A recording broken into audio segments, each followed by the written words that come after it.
Tudo bem? Que bom estar aqui de novo, continuar nossa maratona de conhecimento, de crescimento, né? E hoje eu quero falar sobre algumas estratégias que nós, enquanto profissionais, precisamos ter para a gente valorizar os nossos projetos, né? E diferenciar as nossas propostas através de projetos mais humanizados e inovadores, né? É falar de algo à frente do que a gente vinha aprendendo.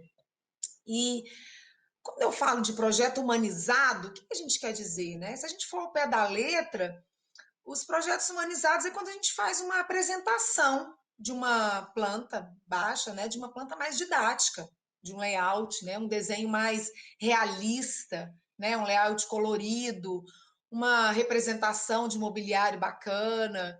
É quando a gente consegue pôr a relação de luz e sombra para gerar uma profundidade para o cliente atender, um paisagismo, né? Hoje a gente ainda tem a ferramenta do 3D, que na verdade revolucionou aí o entendimento do cliente, né, das nossas propostas, né, que havia uma dificuldade de visualização das plantas baixas. Então, as plantas com essas características, né, é o que a gente chamava de planta humanizada. É quando a gente vinha com um corte, com uma fachada e colocava umas figuras humanas para as pessoas terem a proporção das medidas, né? Mas hoje nós temos outro conceito, né? Nós estamos chegando a projetos com um potencial muito maior. Eu acho que é isso, né? A gente está adquirindo potencial nos nossos projetos, né? São projetos que realmente agregam valores na vida das pessoas. E aí vem a pergunta, né? Como entregar projetos assim? A gente precisa projetar com emoção. Eu já trabalho assim, e vocês? Quer saber como? Bom, eu sou arquiteta e urbanista, eu já tenho mais de 20 anos de formada. Nessa longa trajetória, eu passei por muito aprendizado, sabe? Foram muitas experiências, muitas oportunidades, até que eu consegui chegar ao que eu acredito, né? É o que mais faz sentido para mim enquanto arquiteta, né? E o que eu acho também que mais faz sentido para o meu cliente, né? Porque dessa forma a gente consegue, através de todas as características do cliente, a gente pode avaliar como que cada ambiente, como que cada detalhe vai impactar na vida das pessoas. E é isso que é projetar com emoção. É esse diferencial, essa relação, esse entendimento do impacto do ambiente na vida das pessoas, né? E como é que a gente consegue? Como é que eu vou conseguir projetar dessa forma, né? Projetar com emoção? É só trabalhar com muito amor? Não, não é. A gente precisa estudar, né? Conhecer. É preciso nos especializar, né? Eu estou certa de que a ferramenta que nos leva a esse resultado é a neurociência aplicada à arquitetura, né? Que a gente chama popularmente, né, de neuroarquitetura. É uma ferramenta que nos traz conceitos baseados em estudos científicos, né? É a neurociência mesmo que se aplica. Então, com isso, nos permite avaliar cada espaço, cada ambiente, de forma que eles tragam benefícios para as pessoas e não só estéticos. Os estéticos também auxiliam quando bem feitos, né? Mas a gente consegue trazer, através da neuroarquitetura, benefícios físicos e benefícios mentais. Então, estudando a neuroarquitetura, a gente entra em contato com diversas outras disciplinas. Elas se interligam, assim, elas se unem num único propósito, que é gerar qualidade de vida para as pessoas. Então, gente, eu tenho estudado, tenho lido e me relacionando a arquitetura com a medicina, com a psicologia, com a neurociência de uma forma geral, com filosofia, com matemática, né? Nós arquitetos podemos entrar dentro do cérebro. Para mim foi uma experiência assim incrível. O estudo do cérebro, suas características físicas, a sua forma de reagir diante dos estímulos, né? A gente recebe um estímulo, como é que o cérebro reage a isso? Então, conhecer o cérebro, hoje eu entendo que nos ajuda a conseguir cuidar do corpo. E nós, arquitetos, então, somos cuidadores. Então, quando nós projetamos com emoção, nós trazemos mais do que ambientes bonitos ou ambientes estilosos. Nós podemos oferecer ambientes de bem-estar e mais ainda, nós sabemos hoje que nós podemos oferecer ambientes saudáveis. E nós temos embasamento científico agora para nos amparar quanto a isso, para nos estimular a projetar com emoção, né? A prestar atenção nas diferenças, nas rotinas, nas manias, na cultura. Prestar atenção nas pessoas, que é o foco que a gente tem que ter quando a gente for projetar. Então, projetar com emoção é projetar ambientes que entregam qualidade de vida. Eu acho que é um ótimo resumo, sim, né? E hoje eu vou focar em um dos pontos, né? Em uma das ferramentas que eu acho que são uma das mais incríveis que a gente tem acesso, que é a biofilia, né? Biofilia. Bio significa vida, filia significa amor, então é um significado que significa amor à vida, né? Hoje a gente aplica a biofilia dentro de um pilar da neuroarquitetura que a gente chama de natureza, né? Então, a gente pode usar a biofilia, esse amor à vida, esse contato, como uma estratégia de desenvolvimento de bem-estar nos nossos projetos. Então, o nosso desafio diante dessa ferramenta é conseguir gerar experiências sensoriais nos usuários, certo? É despertar os 5 sentidos das pessoas, né? E lógico que despertar de forma positiva, né? Então, quando nós projetamos com emoção, nós somos capazes de gerar experiências que criam memórias afetivas, que criam relações entre as pessoas. E aí, com isso, a gente gera mais conforto. Quando nós projetamos com emoção, quando a gente aplica a biofilia nesse processo, é como se a gente estivesse trazendo vida para os ambientes. E isso só acarreta em bem-estar, né? E de onde é que vem essa relação, né? É porque, assim, a gente tem uma necessidade física mesmo, de genética, de viver em contato com a natureza, né? É uma relação, além de genética, uma relação emocional, né? Essa relação de contato com a natureza, a gente vem perdendo, né? Com os anos, com o tempo, né? A urbanização, as nossas selvas de pedra, elas vêm roubando essa relação conosco, né? Mas eu acredito realmente, né? A gente vê, é perceptível que há uma busca intensa hoje em dia por melhores espaços, né? Por melhores espaços de trabalho, por espaços mais agradáveis, por espaços mais estimulantes, porque as pessoas estão adoecendo. E as doenças mentais, essas crises de ansiedade, essas crises de estresse, têm afetado muita gente, né? E a gente já tem dado científico que nos mostra que quando os ambientes são bem pensados, bem definidos, eles podem realmente transformar a vida das pessoas. Então, nós podemos transformar os nossos projetos em ambientes de vida, em ambientes saudáveis, em ambientes produtivos. E assim, principalmente agora que nós estamos vivendo um momento de mudanças, um momento de incertezas, né? As pessoas estão reestruturando seus trabalhos, sua vida, sua rotina. Então, principalmente nesse momento, eu acredito que uma medida muito eficiente, uma ferramenta, como eu já disse, é o uso da biofilia nos ambientes, né? É isso que eu quero focar hoje, né? É uma forma que a gente tem de valorizar a vida, né? De tirar benefícios desses ambientes que nós projetamos. Desse jeito, ninguém vai mais comparar a gente com engenheiro, né?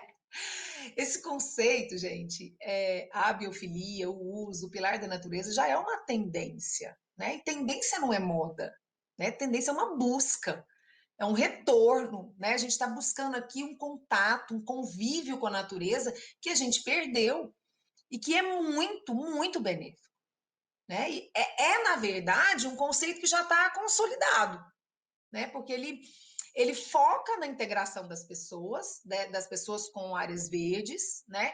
Ele foca numa integração entre as pessoas e das pessoas com os ambientes construídos de uma forma interligada, né? De uma forma harmônica.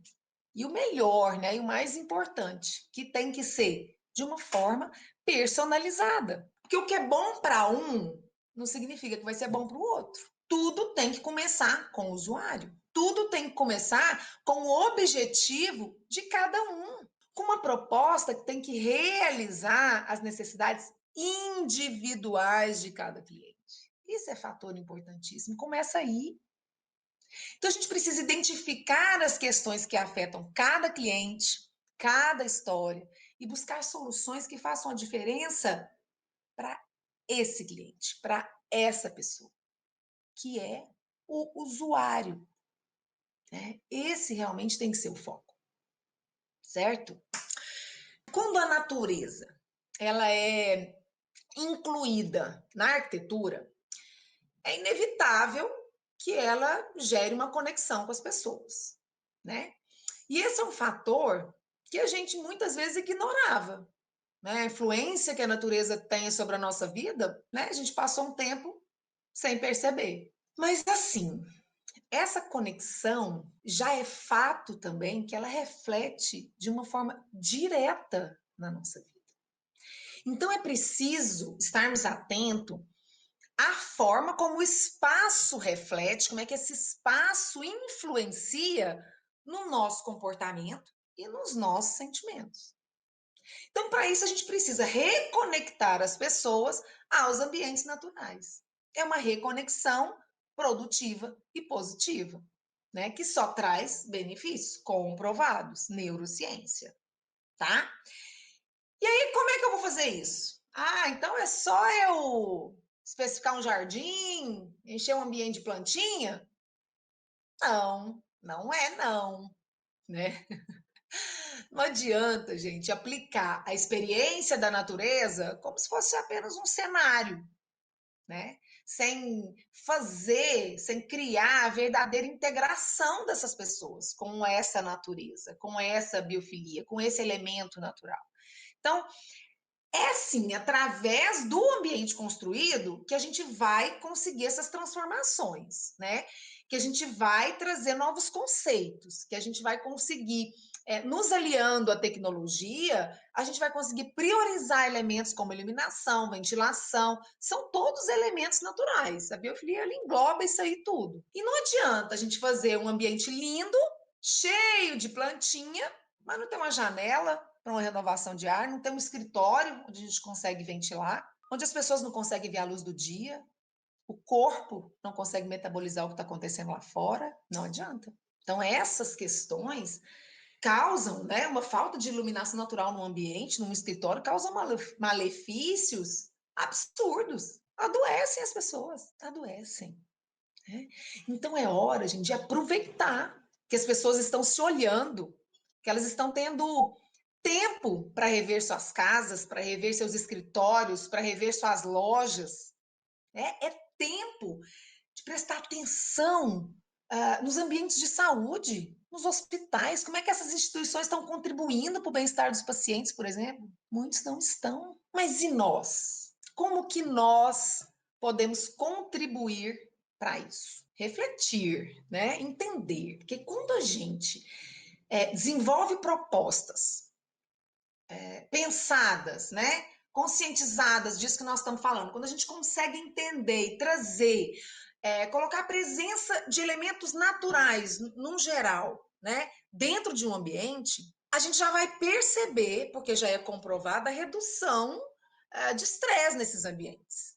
Né? Os elementos naturais eles estimulam o relaxamento. E o que, que a gente chama de elemento natural? Então, tá dando para entender onde que a gente está chegando? Qual que é essa busca? Que não é só um vasinho de planta? O que, que é? O que, que chamamos de elementos naturais? Como que a gente pode perceber e utilizar esses elementos que a gente está chamando de naturais nesses ambientes que a gente está projetando?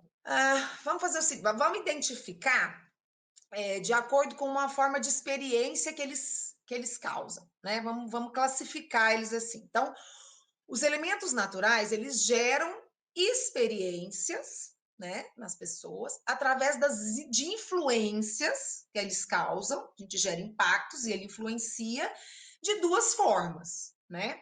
Eles influenciam através de influências diretas e também de uma forma indireta. Isso é muito interessante para você saber como é que você usa e quais que são os resultados que a gente pode tirar disso. Então, como é que é? A experiência direta da natureza, ela acontece quando a gente pode proporcionar, né, ao usuário um contato real com as características ambientais, naturais mesmo, só que ali dentro de um ambiente construído, né? Isso de uma forma realmente natural, sabe? Assim, é o real mesmo. Então, o que, que seria isso? O contato com a luz natural, né? É uma possibilidade, dentre tantas outras que a gente tem que usar.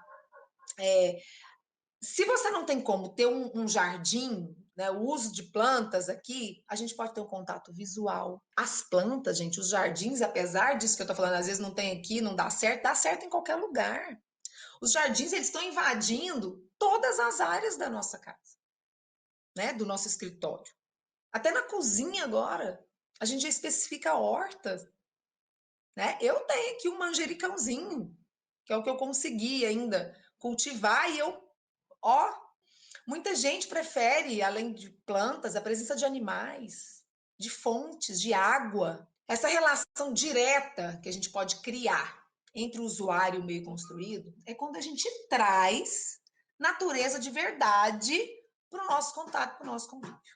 Vida. Essa relação direta, ela é a que mais contribui para a saúde das pessoas, tanto física quanto mental, porque ela, de fato, melhora o desenvolvimento das pessoas, o desempenho das pessoas. Mas para que essas pessoas, né, para que nós, enquanto profissionais, tenhamos um resultado real, assim, algo significativo, é preciso que a gente gere um contato significativo, né? Não dá para colocar um vasinho de flor na mesinha de canto da sala. Tudo bem, vai trazer ali um aspecto agradável, mas para trazer benefícios reais, a gente precisa saber aplicar de verdade. É claro que tudo tem que ter bom senso, né? Hoje tem a gente vê aí algumas aplicações de Urban Jungle, que é quando você tem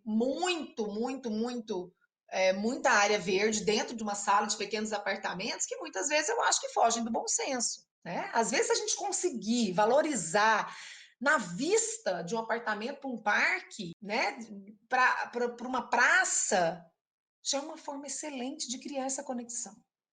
Então a gente tem que entender as possibilidades de cada cliente, como é que ele lida com aquilo, como é que ele gostaria de cuidar daquilo, como é que ele consegue ver, como é que aquele cliente vai receber essas questões que a gente tem para propor, tá? Então isso foi a forma direta, é uma forma realmente de conexão, de toque, né? O visual, o tato, enfim, das nossas sensações, né? Dos nossos sentidos. E aí temos a outra forma, a forma indireta, né, de conectar as pessoas aos ambientes através da biofilia, né, através de elementos naturais. Então, nós podemos gerar experiências saudáveis e estimulantes até através de imagens, né, ou de materiais que realmente representem a natureza, tá? É trazer algo com as características do mundo natural,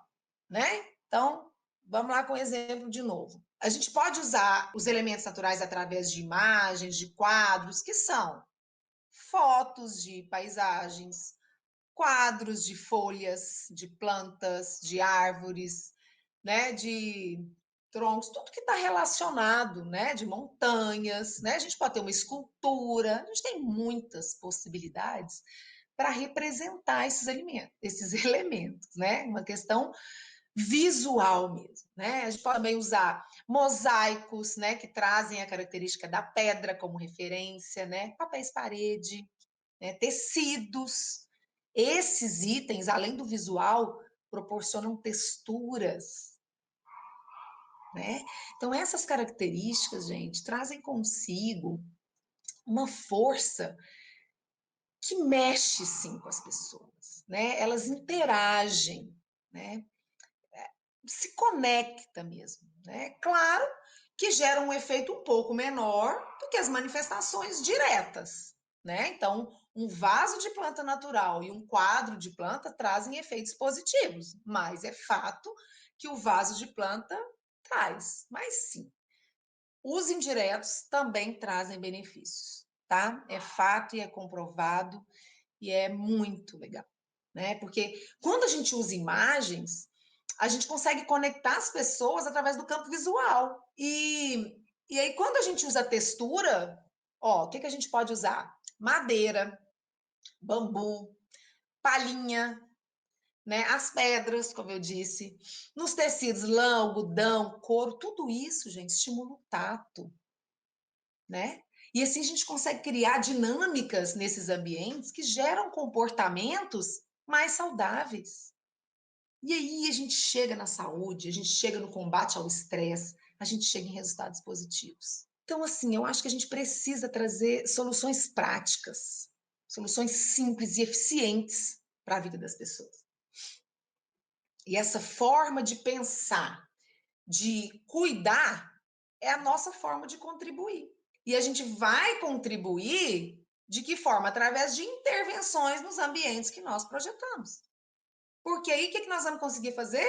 Gerar novos comportamentos, contribuir para uma geração mais saudável. Né? A gente pode realmente mudar, transformar o futuro. Os ambientes, aqueles que interagem mesmo com a natureza, eles são capazes de estimular a criatividade das pessoas enquanto desenvolvimento profissional, desenvolvimento artístico, né? Desenvolvimento das suas atividades em geral, né? Então, eles estimulam a criatividade.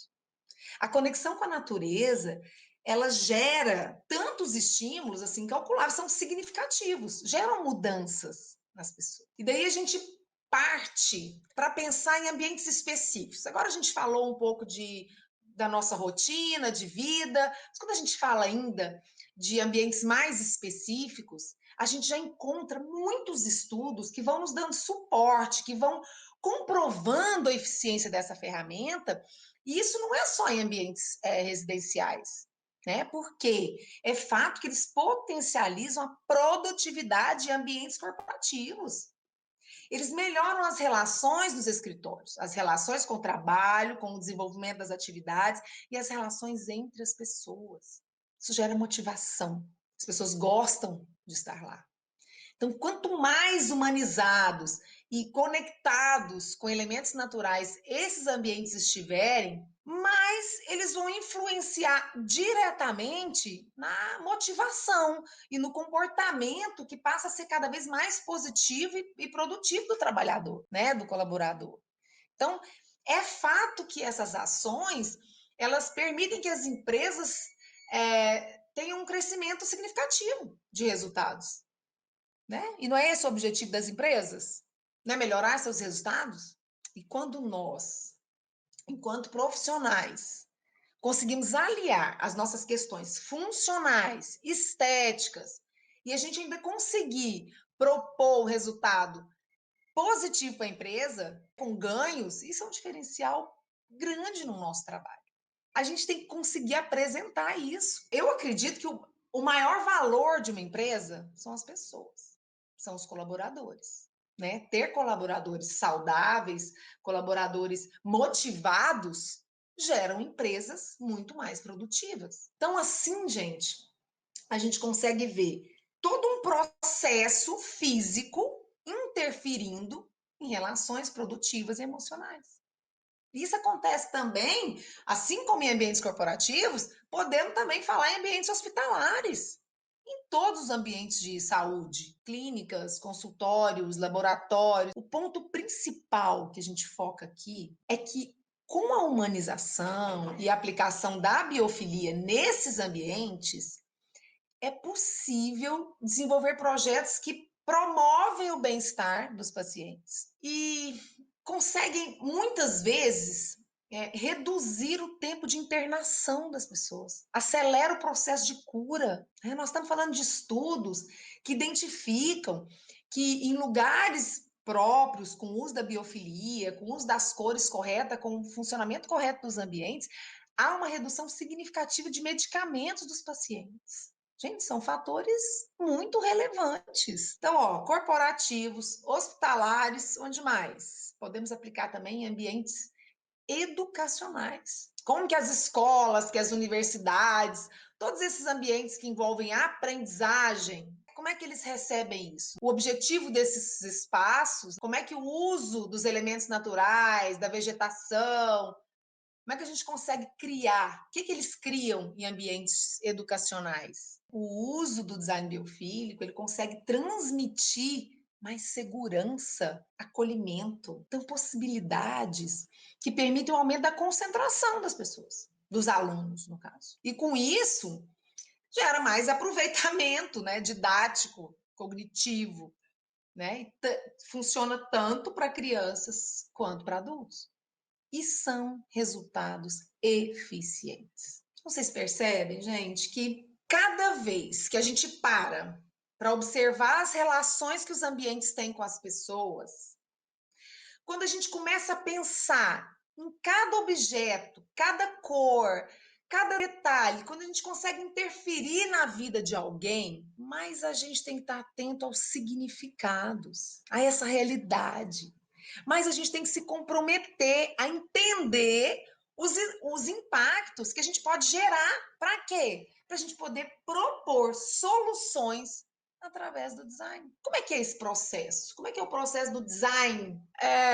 Às vezes eu já recebi algumas perguntas, né? Esse processo está dentro da arquitetura? Está inserido na neuroarquitetura? Está sim. Esse conceito do design biofílico, ele está dentro de um dos pilares da neuroarquitetura, né, que eu falei já, que a gente chama de natureza, né? Ar, luz, natureza e formas. Então, o processo do design biofílico, eu posso dizer que ele é um conjunto de ações, né, ligadas aos elementos naturais, mas que se unem para a gente atingir um objetivo. Então, a gente pode dizer que é uma metodologia de trabalho, né, que deve atender com criatividade e com técnica projetos que trazem resultados, mas que gerem algum valor aos usuários, algum benefício, algo de bom. E aí, ai, gente, mas como é que eu sei se eu estou aplicando esse processo corretamente?